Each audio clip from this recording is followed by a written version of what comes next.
Members, I have a deep sense of irony in my blood as I hear this debate, especially since it was just last in November when the word freedom was said so many times on the House floor during the COVID-19 special session. Yet here we are about to strip away freedom from more than half of Florida's population.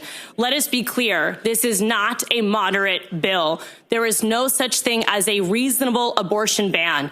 And abortion bans impact every person. But as you heard from the public testimony today, those who are most impacted will be those who are experiencing systemic barriers to care.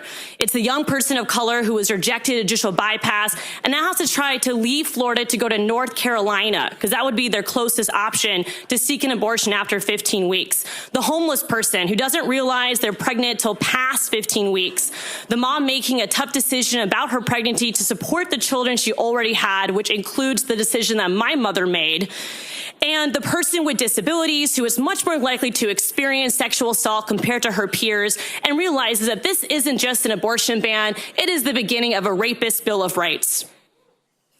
I sent a story to this committee before we got here today from a survivor of rape who chose to become a mother, and she is still navigating the trauma of that decision. She is proud to be a mother, but she doesn't want other people to be stripped away of the option to end their pregnancy. This bill is not moderate, it is extreme. There are no exceptions for rape, incest, economic struggle, or mental health, or human trafficking. And by the way, for my colleagues who want to pretend they understand this issue more than I do, in Europe, exceptions do exist for issues around financial barriers. There's even public funding for abortion in countries throughout Europe. And throughout the world, there has been a liberalization of abortion rights, with countries like Argentina and Mexico legalizing abortion within the last year. And so when it comes to decisions about our pregnancies, they are personal and private. We should not judge those who make a decision. We should trust them.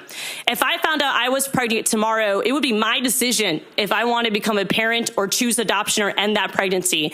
And I might talk to my family about it. I might talk to my sister about it, my doctor, my God.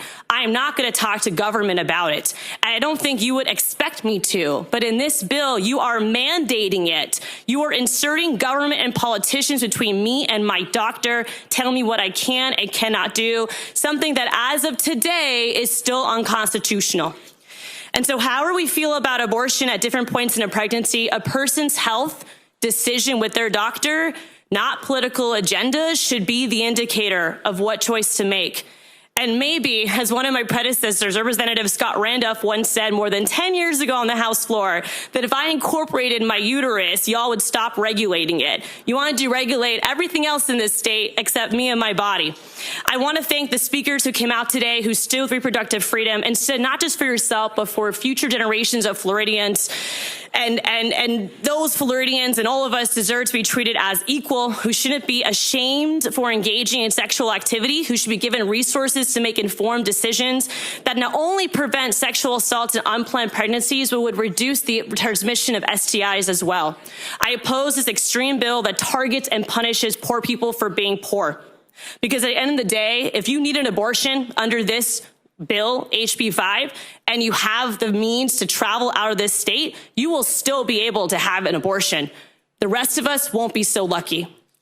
Thank you, Chair. Representative Aaron.